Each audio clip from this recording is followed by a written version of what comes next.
पंडित थे, पंडिताई से धन अर्जन किया था उन्होंने, और ज्ञान होने के कारण धन भी अधिक था। ज्ञानी होने के कारण धनवान भी थे। उनकी पत्नी सुंदर और ऊंचे कुल में उत्पन्न धुंधली नाम की थी। क्या नाम था उनका? धुंधली नाम की थी। अपनी ही बात को पुष्ट करने वाली थी, जो जहां अड़ गई अड़ गई। अपनी बात को ऊपर से रखने वाली थी, किसी की बात को न सुनना तो सुनती ही नहीं थी। अपनी बात को ऊपर से छोड़ देती थी। ऐसा चरित्र था। अपनी ही बात को पुष्ट करने वाली थी और दुनिया भर की बात बनाने वाली थी। दुनिया भर की बातें करने वाली थी। क्रूर बकवास करने वाली, ग्रह कार्य में चतुर मगर उतनी ही कृपण, कंजूस और सदा झगड़ा करने वाली। पंडित जी जैसे ही घर से बाहर, वैसे ही पड़ोसी से झगड़ा भी किस्म की थी। लोक वार्तारता क्रूरा प्रायसो बहुजल्पिका सूरा चौग्रहे कृतेषु कृपणा कलह प्रिया। इस प्रकार से कृपण और कलह को प्रिय मानने वाली थी। आत्मदेव भगवान, जो आत्मदेव पंडित जी थे, सट कर्मा निपुणा विप्रो मंत्र तंत्र विशारदः। सभी प्रकार के 6 कर्मों को सटकर्म करने वाले, 16 क्रियाओं को, 16 संस्कारों को कराने वाले ज्ञान विशारद, वेद मंत्रों में पारंगत विद्वान थे। 6 कर्म करने वाले थे। एक विद्या पढ़ना, उनका काम क्या था? विद्या को पढ़ना और दूसरा पढ़ाना। तीसरा यज्ञ करना और स्वयं भी कराना। 5वां दान देना और दान लेना भी। और इस प्रकार का कार्य था। आत्मदेव ब्राह्मण के घर में अपार संपत्ति थी, अपार धन था, लेकिन कोई संतान नहीं थी। उनके घर में केवल अभाव था, तो एक संतान का अभाव था। अन्य धन की कोई कमी नहीं थी। बहुत सारा धन अन्न पड़ा हुआ था। न पुत्री न पिवा पुत्रो ततश्चिंता तुरोभिसम। न कोई पुत्री थी, न कोई पुत्र था। इसी से पंडित जी महाराज बहुत दुखी रहते थे। संतान किया करते थे। संतान प्राप्ति हेतु पंडित जी ने धर्म करना भी शुरू कर दिया। धर्म कर रहे हैं। अन्न, भूमि, गाय, स्वर्ण, वस्त्रों का नित्य प्रति वे कंगाल गरीबों को दिया करते थे। धन की गति 3 प्रकार की है। देखिए, ध्यान दीजिए, धन की गति 3 प्रकार की होती है। दानम भोगम नास्त्रयो गतयो भवन्ति वित्तस्य योग ददाति न भुक्तंगे तस्य तृतीया गतिर्भवति। इसलिए दोनों हाथों की शोभा है दान देने में। दान देने से क्या होता है?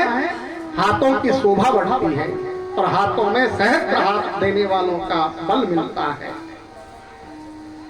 दानेन पाणेन न कंकणेन श्रुतम श्रुतेकेन व कुंडलेन विभाति कायः करुणापराणाम परोपकारेण न तु चंदनेन पिबन्ति नद्यः स्वयमेव नाथ स्वयं न खादन्ति फलानि वृक्षा।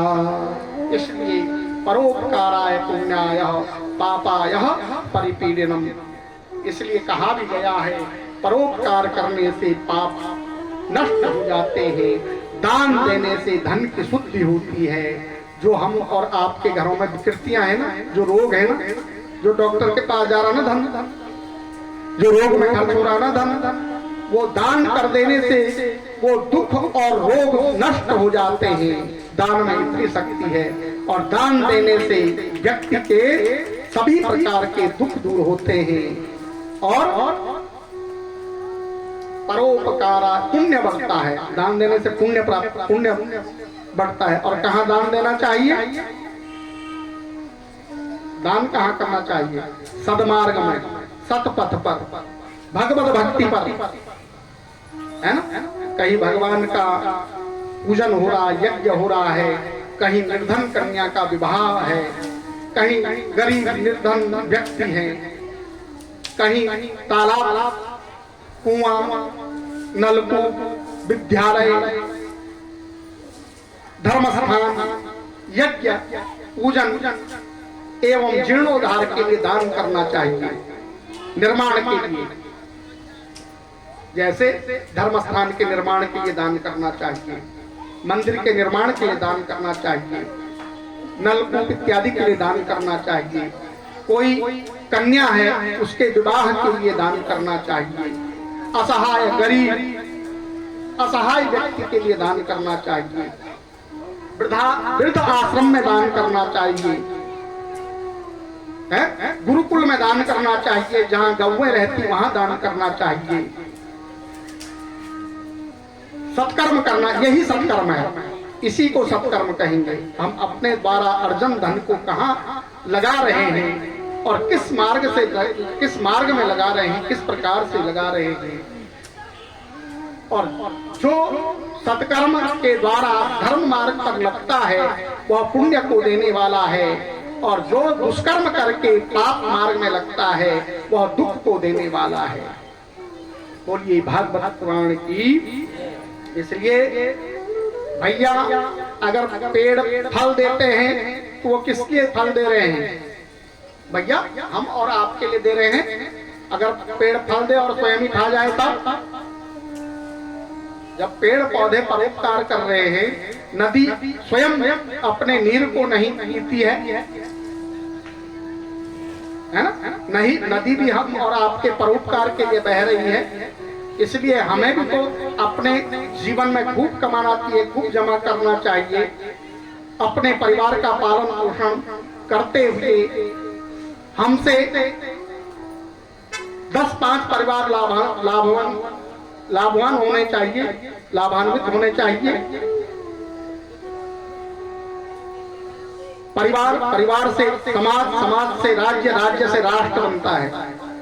इसलिए जीवन में व्यक्ति को सदा धर्म का आचरण करना चाहिए। धर्म के द्वारा सत्य का आचरण करते हुए अपने धर्म का पालन करना चाहिए।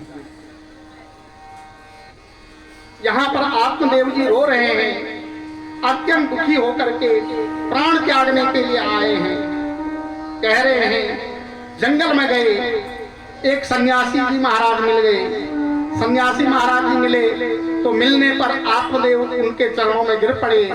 हे प्रभु, मैं आपके चरणों में ही आज क्या कर दूंगा, अपने प्राणों का त्याग कर दूंगा। इसलिए पाल्यते या मया धेनु सावध्या सर्वथा भवे। हे मुनिवर, मेरी पत्नी को पुत्र की बात तो दूर, मेरे द्वारा पालित गाय, एक गाय रखी है मैंने, उस गाय ने भी आज तक कोई न बच्चा दिया न बछिया दिया।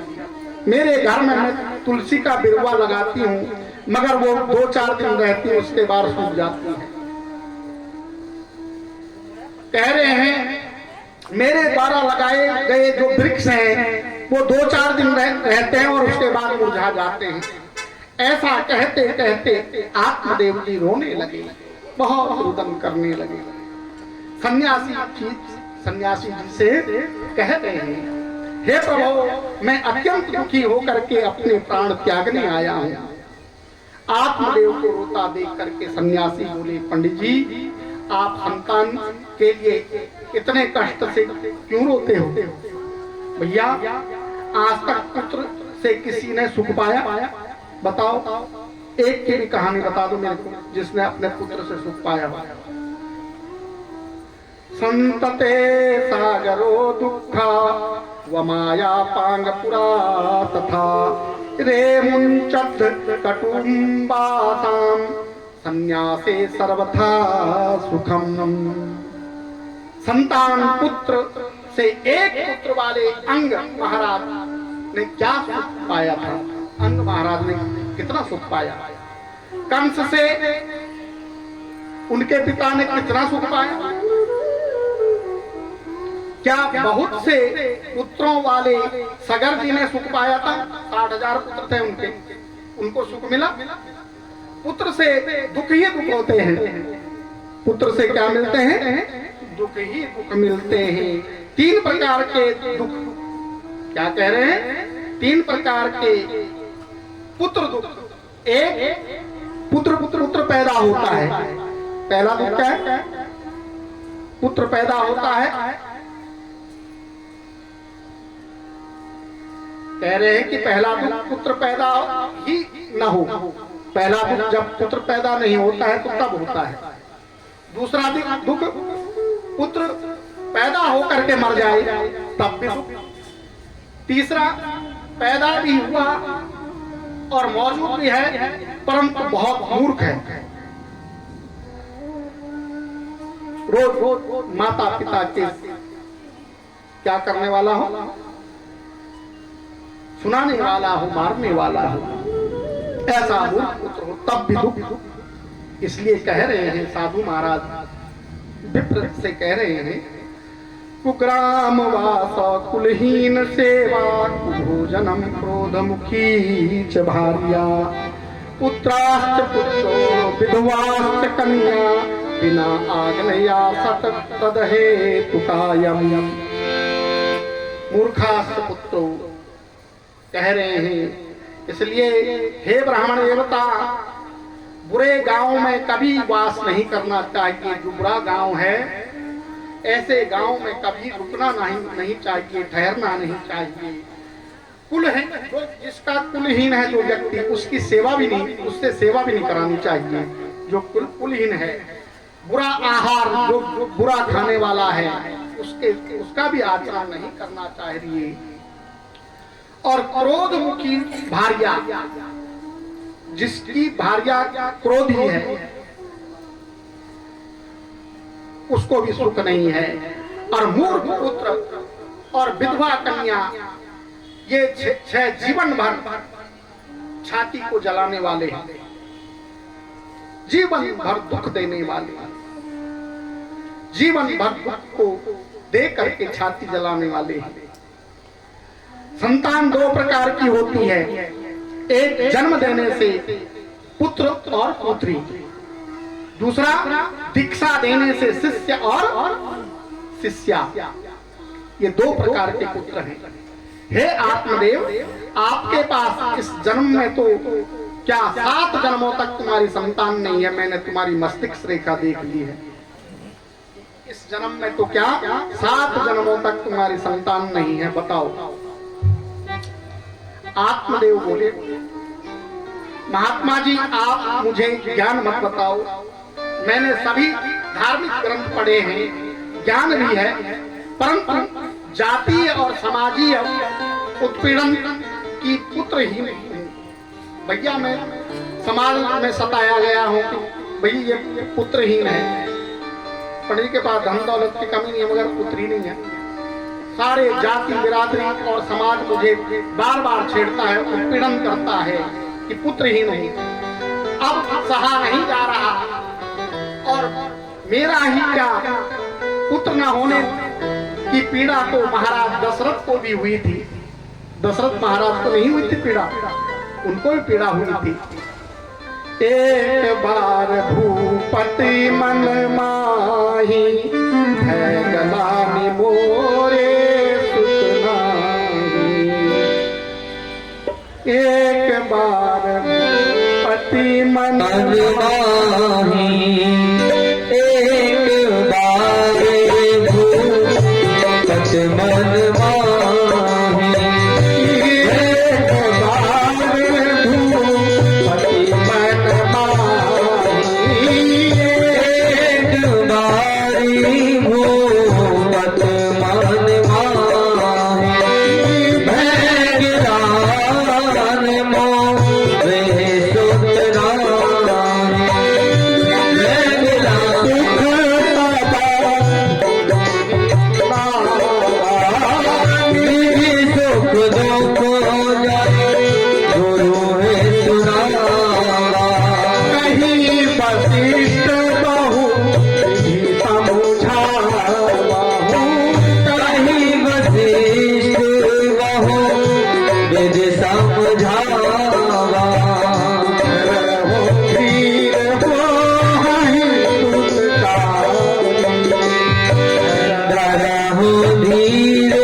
अतः यदि आप पुत्र प्राप्ति का वरदान आशीर्वाद दे सको तो दे दो, अन्यथा मुझे मरने से मत रोको। महात्मन, मुझे मरने से क्यों रोकते हो?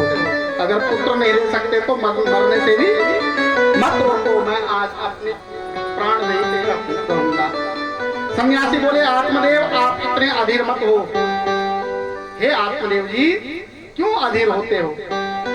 उत्कराये काम नसाए और धीरज काम बनाए, अर्थात अनुकूलस्य संकल्पस्य प्रतिकूलस्य विवर्जनम। अनुकूल जब संकल्प होगा तो प्रतिकूल स्थिति भी बदल जाती है, प्रतिकूल जब समय हो वो भी अनुकूल हो जाता है। इसलिए संकल्प अच्छा होना चाहिए। तुम्हारे मन में इतना भैया आत्महत्या करना तो बहुत बड़ा पाप है। क्यों? आत्महत्या करने से बड़ा पाप कुछ भी नहीं है संसार में। सबसे बड़ा पाप कहा गया है आत्महत्या करना, बहुत बड़ा पाप कहा गया है। इसलिए पंडित जी महाराज, अच्छा संकल्प रखो, अच्छी बात सोचो, अच्छी बातों पर कायम रहो, उससे पुण्य मिलेगा। गीता में भी तो अर्जुन श्री कृष्ण से कहते हैं, कारणप्ययिदोषो पहत स्वभाव पृच्छामि त्वां धर्म समूढ़ चेता। गीता कहती है, कह रहे हैं इसलिए अच्छा संकल्प करो। गीता में तो अर्जुन श्री कृष्ण से कहते हैं, यहाँ पर आत्मदेव सन्यासी महात्मन से कहते हैं कि हे महात्मन, मैं कर्णप्य दुर्बलता के कारण अपना कर्तव्य भूल चुका हूँ। इस अवस्था में जो श्रेष्ठकर हो आप कृपा करके मुझे बताएं। इस पर सन्यासी बोले, हे आत्मदेव, संसार में 3 तृष्णाएं हैं। पहली तृष्णा है पुत्रेष्णा, दूसरी वितेष्णा, तीसरी लोकेष्णा। इन तीनों के लिए प्राणी संसार में भटकता रहता है। अब आपने वास्तविक धर्म को भूल जाता है, इसलिए जीव अपने वास्तविक स्वधर्म को भूल जाता है और इन तीनों के चक्करों में पड़ जाता है। देखो, तुमको भी पुत्र प्राप्ति की इच्छा व्यतीत कर रही है। संसार में न तो एक पुत्र वाले राजा अंग को पुत्र सुख मिला, न महाराज सगर को मिला। कह रहे हैं 60,000 पुत्रों से क्या सुख मिला? क्या नहीं मिला। महाराज अग्रसेन ने तो कंस को जेल में ही डाल दिया। कह रहे हैं कंस ने अग्रसेन जी को, अपने पिता को जेल में डाल दिया। क्या उनको कोई सुख हुआ? क्या नहीं हुआ। दशरथ जी को 4 पुत्र हुए, 4 पुत्रों से भी सुख नहीं मिला।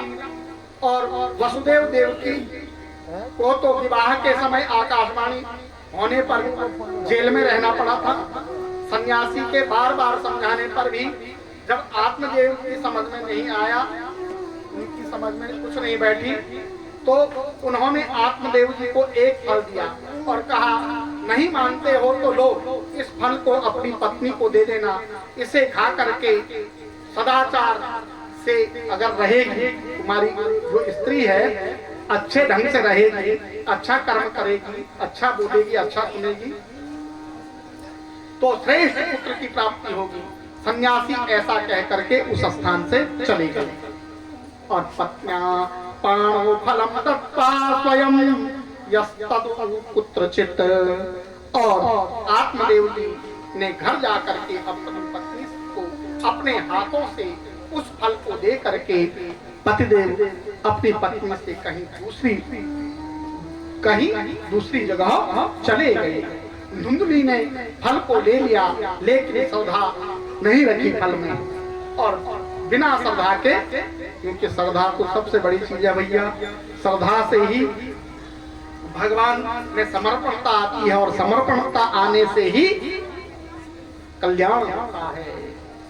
असर्भया हुतम दत्तम तपस्तप्तम कृतम च यत् असदित्य च ते पार्थम न च तत्प्रेत्य योनिः।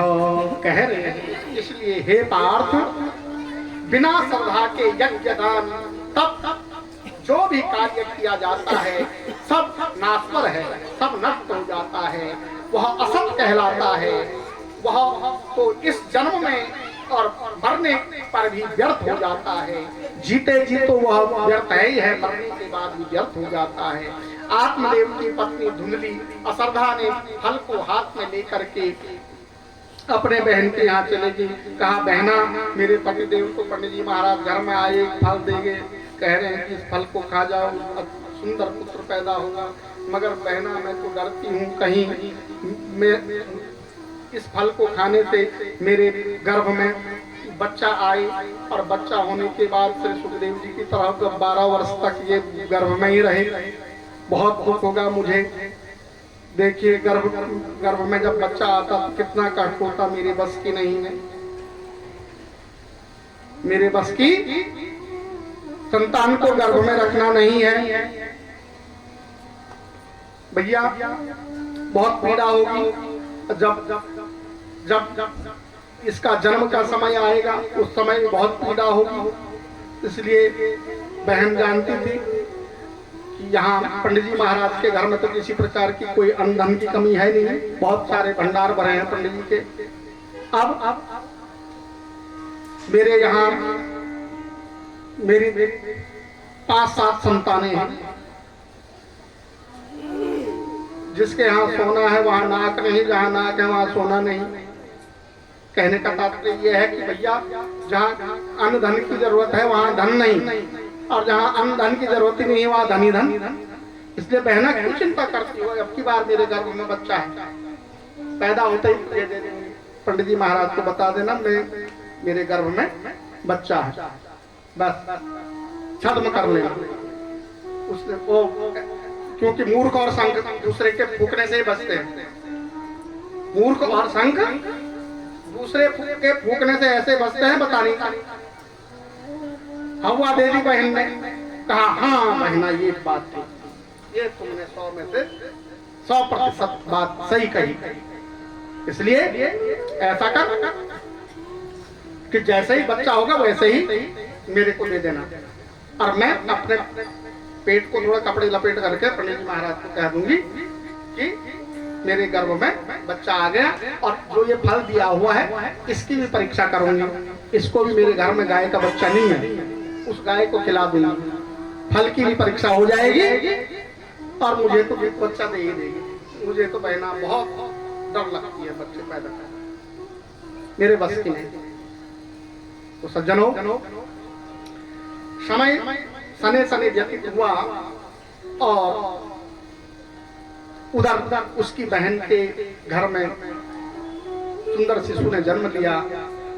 जैसा शिशु जन्म लेता है, और जन्म लेते ही उसकी बहन ने उसको अपने बहन धुंधली के यहाँ दे दिया, और धुंधली अपने घर में उस बच्चे को लाई, और उसकी बहन ने आत्मदेव जी को जाके बता दिया कि हे आत्मदेव जी, पंडित जी महाराज आपके यहाँ सुंदर बालक ने जन्म ले लिया।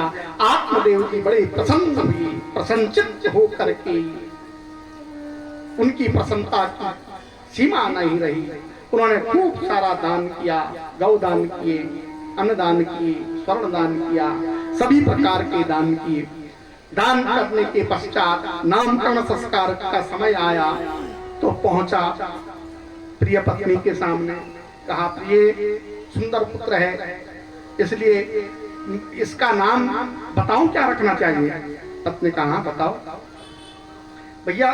ऐसा रखते हैं, मेरा नाम है आत्मदेव, तो इसका नाम रख देते हैं परमात्मा देव, बढ़िया रही। धुंधली ने कहा, हाँ भैया 9 महीने मैंने गर्भ में रखा, मैंने जन्म कराया, और नाम रखने वाले तुम? भैया नाम तुम्हारा जैसा नहीं होगा, नाम हमारा जैसा होगा। पतिदेव, भैया मेरा नाम है धुंधली, और मैं नाम रखूंगा इसका क्या? धुंधकारी। पंडित जी महाराज सीधे सरल आदमी, कहा ठीक है देवी, जो तुम ठीक जानो वो रखो। नाम पड़ गया बच्चे का धुंधकारी। जतो नाम ततो गुण, भाई नाम का भी तो प्रभाव होता है। जैसा नाम वैसा गुण, जतो नाम ततो गुण। इसलिए जैसा नाम माता पिता रख देते हैं वैसा ही गुण बच्चों में आ जाता है। आजकल ज्योतिष के हिसाब से थोड़ा रखते हैं, जन्म टाइम के हिसाब से थोड़ा नाम पड़ता है। आजकल तो जैसा ही टिंकू मिंकू रिंकू है, इसी प्रकार के नाम तो रहते हैं। इसलिए जैसा नाम वैसा गुण। इसलिए यहाँ पर धुंधकारी ने जन्म ले लिया और इधर जो गाय के लिए फल दिया था माताओं, समयांतर में उस फल के फल स्वरूप गौ माता ने एक सुंदर शिशु को जन्म दिया। उस बालक का सारा शरीर मनुष्य का, और केवल उनके कान क्या थे, गौ माता की तरह थे। और इधर अब लोग कह रहे भैया देखो आत्मदेव जी का भाग्य देखो, पत्नी ने बच्चा दे दिया। यहाँ तक पत्नी तक की बात क्या करें, यहाँ तक गाय भी बच्चा देने लगी। वो बच्चा कैसा, वो भी मनुष्यों का बच्चा पैदा करने लगी गाय भी। अहो भाग्य आत्मदेव जी महाराज के, अहो भाग्य। किस प्रकार से उनके भाग्य की सराहना करें, जितनी करें कम है। अहो भाग्य आत्मदेव जी के, उन्होंने उनके घर कितने, अब तो उनकी पत्नी ने बच्चों को जन्म दे दिया। बच्चों के साथ साथ गौ माता के भी बच्चे पुत्र जन्म दे रहे हैं। समयांतर में पंडित जी महाराज ने गौ से उत्पन्न उस शिशु का सुंदर नामकरण किया। नाम रखा गौकर्ण। नाम क्या रखा, गौकर्ण। गौकर्ण नाम पड़ गया। बोलिए गौकर्ण भगवान की जय हो। गौकर्ण पंडितो ज्ञानी धुंधकारी महाखला। देखिए गाय से उत्पन्न जो पुत्र पैदा हुआ वह पंडित बना, ज्ञानी बना। और जो धुंधकारी उत्पन्न हुआ था वो आगे चलकर के बड़ा दुष्ट बना, दुष्ट स्वभाव का धुंधकारी चोर और दुराचारी हुआ। बहुत दूसरे के घर जला देने वाला, दूसरे के बच्चों को कुएं में डालने वाला, चांडालों के संग करने वाला, हिंसा करने वाला, वैश्यागामी, पिता के धन को बर्बाद करने वाला। एक दिन धन न रहने पर माँ बाप को पीट करके बर्तनों को भी बाजार में लेकर के बेच गया और बेच के खा गया, हुआ खेल गया। धुंधकारी के आचरणों से दुखी होकर के आत्मदेव सोचने लगे, बंधत्वं च समाचीनम कुपुत्रो दुखदायक, कुपुत्रो दुखदायक।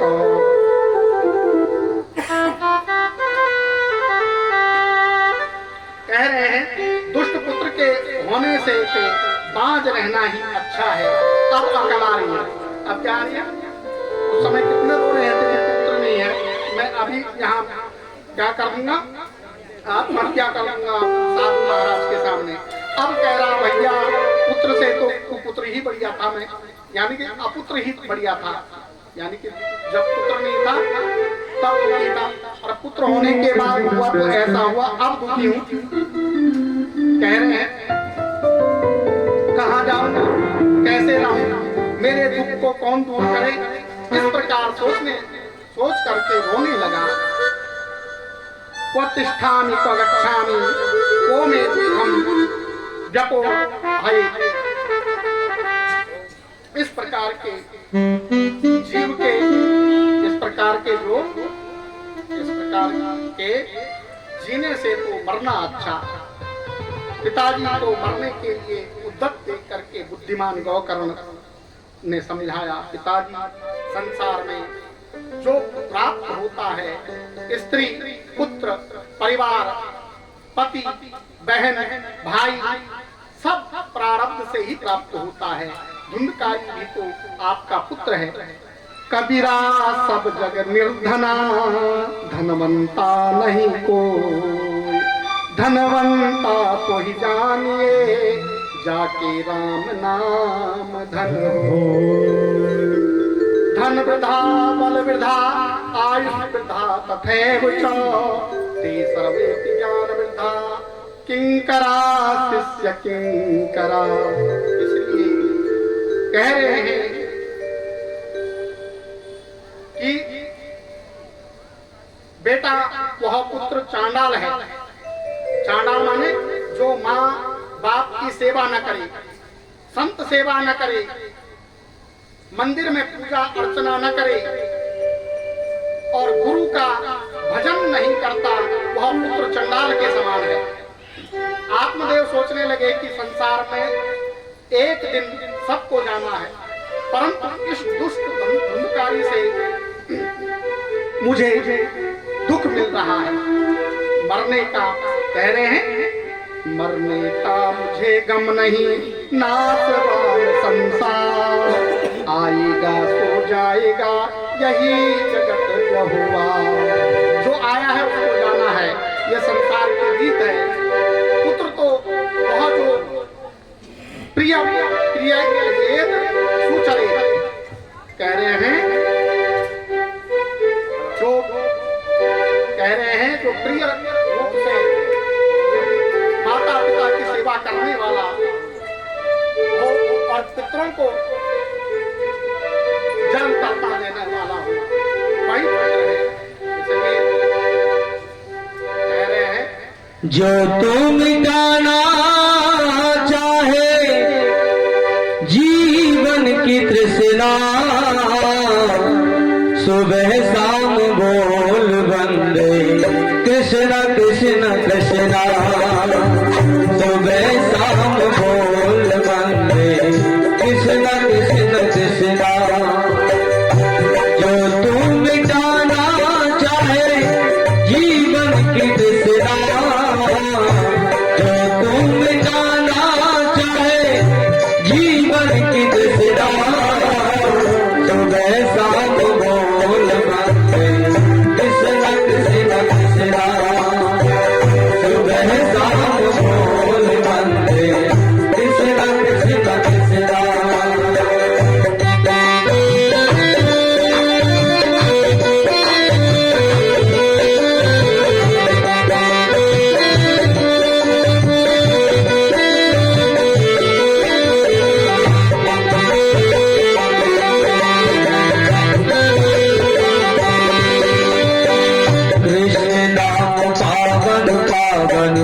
कृष्ण नाम प्यारा प्यारा, कृष्ण नाम पावन पावन, कृष्ण नाम प्यारा प्यारा।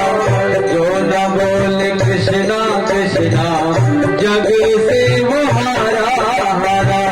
जो न बोले कृष्णा कृष्णा, जग से वो हारा हारा। मन का मिटे अंधियारा,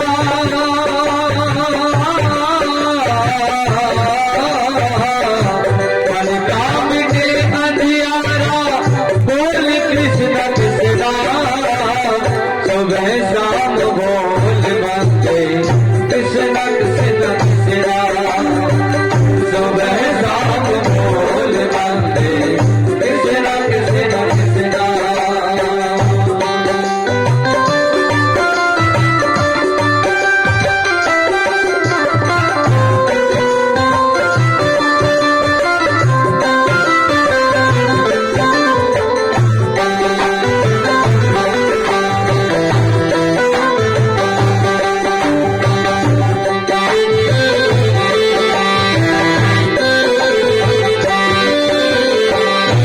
जिसको मिली ना पीड़ा, सुख का मरम क्या जाने। जिसको मिली ना पीड़ा, सुख का मरम क्या जाने। जो न जाए कृष्णा कृष्णा, मृत्यु का मरम क्या जाने। जो न जाए कृष्णा कृष्णा, मृत्यु का मरम क्या जाने। चाहे अगर उजियाला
बिना घर घर तोड़ दे अहंकार मेरा।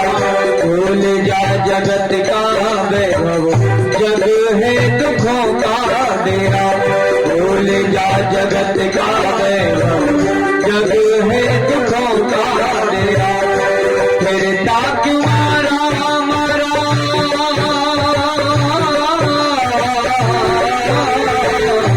फिरता क्यों मारा मारा, बोल किसना किसना।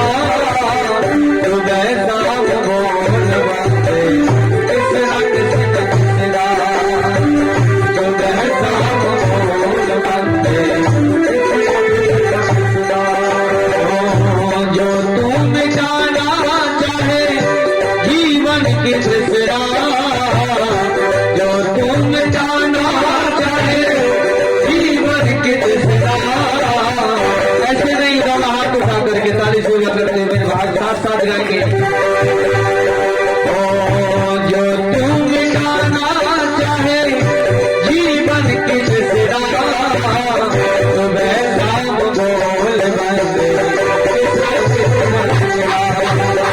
सुबह शाम बोल बंदे कृष्णा कृष्णा कृष्णा।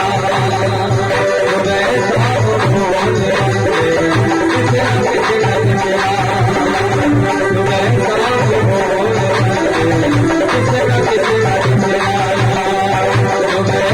बंदे कृष्णा कृष्णा कृष्णा।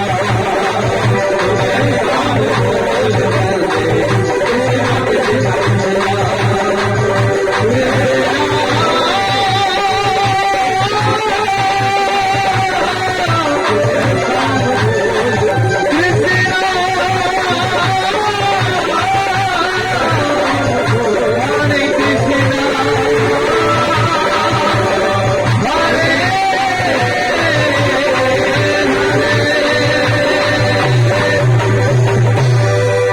सुबह शाम बोल बंदे कृष्णा कृष्णा कृष्णा। बोले गोविंद भगवान की जय। जय जय श्री राधे, जय जय श्री राधे, जय जय